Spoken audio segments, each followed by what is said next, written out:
저희 가족은 IMF 이후 아버지 실직 후 인천에서 춘천으로 내려왔습니다. 때는 제가 초등학교 4학년에 드디어 저희가 집을 얻은 후부터였습니다. 집의 구조는 안주인댁과 저희 집이 있는 이중구조로 되어 있는 집이었고 이상하리 많지 전세금이 쌌다는 얘기를 어머니께서 하셨습니다. 물론 그때까지 왜 저렴한진 몰랐죠. 주변은 모두 논밭으로 이루어져 있었고 아버지는 일 때문에 먼저 저와 어머니, 동생만 집으로 가 짐 정리를 했습니다. 근데 문제는 그 집에 들어가는 순간, 대문 안쪽으로부터 들어가는 순간부터 무언가 차갑고 습한 기분이 들어 소름이 쫙 끼치더군요. 근데 거기서 더 문제가 터진 건 동생이 자꾸 무섭다고 울고불고 난리도 아니었고 어디선가 자꾸 야옹하는 고양이 소리가 들려왔습니다. 그것도 어린 새끼 고양이 울음소리가 들리더군요. 그래서 저는 어머니께 말했고 어머니도 분명 그 소리를 들었다며 아마 마룻바닥에 도둑고양이가 있는 게 아니냐고 하셨습니다. 그 말씀에 온 집안을 샅샅이 뒤져봤는데 웬걸 어디에도 고양이는 없더군요. 어머니는 그냥 논밭에 고양이가 있는 거라며 저희를 안심시키고 짐 정리를 하자며 저희가 가져온 옷장을 배치했고 저는 처음으로 생긴 제 방에 가서 장난감을 정리하려고 했습니다. 그리고 그 순간 난생 처음 듣는 어머니의 괴기한 비명소리를 들었습니다. 달려가 보니 어머니가 진짜 거의 정신이 반이 나가셔서 마루로 뛰쳐나오시더군요. 왜 그러시냐고 여쭈며 어머니가 있던 방으로 들어가니까 저희가 가져온 옷장에 검은색 고양이 새끼 4마리가 피떡이 되어 죽어있는 겁니다. 근데 더 소름 돋는 건 그 옷장을 열고 고양이를 발견하자마자 고양이 우는 소리가 멈췄습니다. 어머니는 기분이 나쁘다며 그 옷장을 저랑 같이 들고 나가서 논밭에서 불에 태워버렸습니다. 그리고 문제는 그날 밤 처음으로 생긴 제 방에서 저 혼자 자게 되었습니다. 자다가 문득 눈이 떠졌는데 문 오른쪽 한 구석을 보니까 웬 흰 원피스를 입은 여자가 저를 보며 씩 웃고 있는 겁니다. 진짜 기분 나쁘게 웃는데 너무나도 무서웠죠. 깜짝 놀람과 동시에 공포심에 사로잡히는데 안심할 겨를도 없이 그 여자는 저에게 날아오듯 다가와 제 목을 졸랐습니다. 그리고는 그때 자세히 얼굴을 보게 되었는데 옷은 새하였지만 얼굴은 완전히 피로 얼룩져 있었고 머리카락도 피떡이 되어 얼굴 여기저기 붙어 있었죠. 온통 머리카락만 있어서는 어디가 얼굴인지도 모를 그것은 제 목을 조르면서 신난다는 듯 웃고 있었습니다. 저는 살기 위해 온 힘을 다해 발버둥치고 살려달라고 소리를 쳤는데 어머니께서 방문을 열고 들어오자마자 그 형상은 제 눈앞에서 사라졌습니다. 어머니께서는 처음 이사를 왔다 보니 그럴 수 있다고 저를 달래셨지만 그 이후로도 매일같이 악몽에 시달리거나 목에 졸리는 가위에 눌렸습니다. 하루는 꿈을 꾸는데 제가 한밤중에 차 뒷좌석에 앉아서 창문을 보고 가는데 웬 여자가 육교 위에서 저를 보며 씩 웃는 꿈을 꿨습니다. 말도 안 되지만 이 꿈을 매일같이 꿨습니다. 심지어 저만 꾸는 게 아니라 어머니나 제 동생도 섬뜩한 경험들을 해왔습니다. 어머니께서는 어떤 여자한테 밤새도록 쫓기는 꿈을 꾸고 동생은 집안에서 이상한 울음소리를 듣기도 했죠. 아버지께서는 이런 말을 전혀 믿지 않으셨는데 그날 대형 사건이 터집니다. 아버지께서는 늦은 저녁 차를 타고 집으로 귀가하는데 차 천장에서 우당탕 소리가 2-3번 들려서 깜짝 놀라셨답니다. 뭔가 위로 떨어졌나 싶어서 일단 운전을 계속하는데 갑자기 핸들 아래쪽에서 사람 손이 나와서는 핸들을 꽉 잡더래요. 아버지께서 막으려고 해도 손은 핸들을 계속 옆으로 꺾었고 순간적으로 앞을 보니까 웬 원피스를 입은 여자가 갑자기 튀어나오더랍니다. 그대로 담벼락을 받아버렸는데 차는 몇 바퀴나 굴러 전복해버렸죠. 다행히 크게 다치지 않으셨던 아버지께서는 차에서 겨우 기어나와 집으로 오셨고 오시자마자 전화로 112에 전화해서는 본인이 사람을 쳤다고 신고하셨습니다.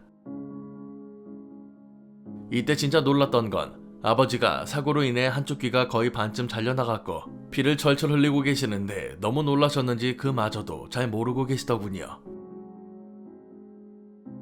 신고를 마치고 곧바로 병원에 가셨는데 신고를 받고 온 경찰도 아버지의 증언에 따라 사고가 난 곳으로 가서 조사를 진행했습니다.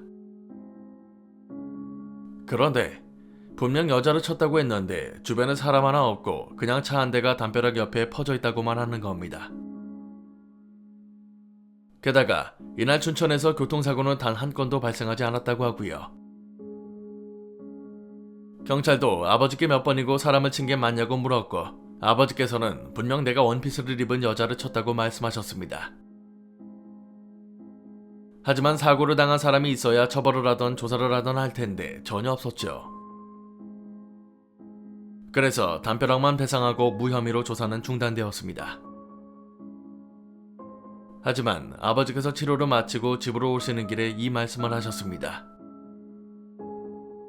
내가 집으로 오는 동안 차 안에서 바람 소리 같은 게 계속 들렸는데 이게 다시 생각해보니까 바람이 아니라 여자 웃음소리였던 것 같다고요. 이 사건 이후 또다시 섬뜩한 일이 벌어집니다. 아버지는 일을 가시고 저와 동생이 학교에 간 사이에 어머니가 응급실에 실려가셨습니다. 어머니도 일을 알아보기 위해 집에 계실 때였는데 책상에 앉아 성경책을 읽으셨대요.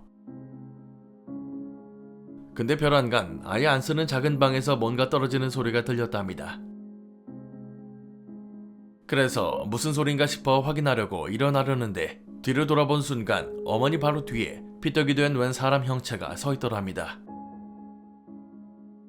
깜짝 놀란 어머니께서 황급히 성경책을 집어들었는데 이게 웬걸, 성경책을 펴는 순간 빼곡해야 할 글자가 하나도 없는 백지더랍니다. 성경에는 아무런 글자도 없었고 그 형체는 기괴한 소리를 내며 어머니께 기어와서 어머니를 잡는 순간 그대로 비명을 지르며 쓰러지셨대요. 그 소리에 안주인 댁에서 집에 들어와 쓰러져 있는 어머니를 보고 구급차를 불렀죠. 그렇게 시달리다가 결국 집을 나오게 된 결정적인 계기가 발생합니다. 인천에서 할머니께서 내려오셨고 할머니랑 밥을 맛있게 먹고 안방에서 자는데 그날따라 유독 안주인 댁 개가 미친듯이 짖었습니다. 그런데 할머니께서 밤에 갑자기 일어나셔서는 애미야, 어디서 전화 울리는 소리가 들리지 않냐며 물으셨습니다. 집안 어디에서도 전화 울리는 소리는 들리지 않았고 심지어 동네에 있던 공중전화 또한 선이 끊어져서 방치된 상황이었습니다. 그래서 아니라고 잘못 들으신 것 같다고 넘어가려고 했는데 할머니께서는 다짜고짜 아니라고 내가 이 전화를 받아야 할 것 같다고 말하시는 겁니다.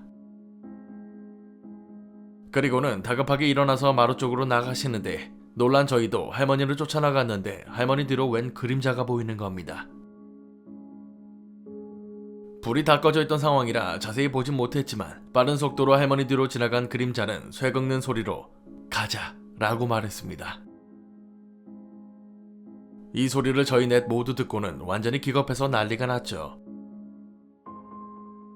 그 순간 할머니께서는 마루에서 그대로 넘어지듯 마당 쪽으로 나가셨는데 거의 끌려나가다시피 질질 마당 쪽으로 가셨고 부모님이 할머니를 겨우 붙잡았습니다. 겨우 마당 한가운데서 할머니를 붙잡았는데 할머니께서는 소리를 지르시며 적의 나를 끌고 간다고 난리를 치셨습니다. 그 순간 마당에서 짖고 있던 개 짖는 소리도 멈추고 할머니를 겨우 들쳐업고 안방으로 들어올 수 있었죠. 할머니께서는 분명 누군가 본인을 넘어뜨리고 발을 잡고 끌고 갔다고 하셨습니다. 심지어 허벅지에 마치 꼬집은 것처럼 시퍼런 멍이 들어있었죠. 이 사건을 계기로 부모님께서는 도저히 이 집에서 못 살겠다고 선언하셨는데 빠르게 계약을 해지하고 짐을 모두 싸서 나오는 순간 진짜 못 볼 것을 봤습니다. 저와 동생이 마지막 짐을 옮기고 트럭에 탔는데 뒤를 돌아 집을 다시 봤을 때 지붕 위에 흰 원피스를 입은 여자가 있더군요. 신나서 팔짝팔짝 뛰면서 웃고 있는 여자가 말입니다. 동생도 저한테 저거 보이냐고 저게 뭐냐고 기겁을 하며 말하는데 부모님은 보셨는지 모르겠지만 뭐든 절대 보지 말고 앞만 보라고 하시더군요. 이 말도 안 되는 일을 겪고서야 귀신 사단은 끝이 났습니다. 하지만 그로부터 한 달 정도가 흐른 뒤 아버지께서 섬뜩한 말씀을 하셨습니다. 안주인 댁에 계시던 할아버지께서 돌아가셨다고 말이죠. 안주인 댁은 할아버지를 모시고 살고 계셨는데 저희가 이사를 하고 나서 밖에 일이 있어서 그날은 할아버지만 집에 모셔두고 일을 보러 갔답니다. 그런데 집에 돌아와 보니 할아버지께서 신발장에 쓰러져 사망이 있었다고 하더군요. 소름 돋는 것은 할아버지 손톱이 죄다 반대쪽으로 뒤집혀 있었다고 합니다. 게다가 온 집안을 쓸고 다닌 것인지 집안 여기저기 물건들이 나뒹굴고 있었고요. 마치 무언가 질질 끌고 다녔던 것처럼 다 뒤집어져 있었답니다.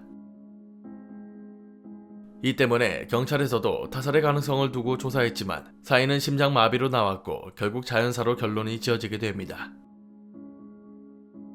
그 사건으로 그 집에 대해서 부모님이 알아보시게 되었는데 복덕방부터 시작해서 마을 사람들에게 들은 이야기는 가히 충격적이었습니다. 안주인 댁 할아버지께서 전 부인이 죽고 새로 장가를 드셨다고 하더군요. 그리고 슬아이 딸 하나를 낳았는데 어느 날 갑자기 딸이 육교에서 떨어져 죽었다 합니다. 사는 내내 너무 기이한 일들을 겪고 섬뜩한 경험을 하다 보니 새로 맞이한 부인이 저희가 살던 집 그 중에서도 작은 방에서 구슬했답니다. 한두 번도 아니고 몇 차례에 걸쳐 구슬할 정도로 심하게 시달렸다고 하는데 결국 새로운 부인도 죽게 되면서 계속해서 귀신에게 시달려왔던 거죠. 그리고 그 집에 저희가 들어가 살았고 구슬했다는 그 방을 제 방으로 썼던 겁니다. 마을 사람들 말로는 분명 먼저 죽은 전 부인이 한 짓일 거라고 합니다. 안 그래도 부부 사이가 안 좋았던 마당에 죽고 나서 후첩을 드렸으니 그 월한이 오죽했겠냐고 혀를 끌끌 차더라는 거죠. 시간이 꽤 흐른 지금도 그 집에서 겪은 일들은 아직도 생생할 정도로 남아 있습니다. 참고로 그 집은 지금 사람이 살지 않는 곳이 되어 흉가가 되었지만 아직도 춘천 그곳에 남아 있습니다.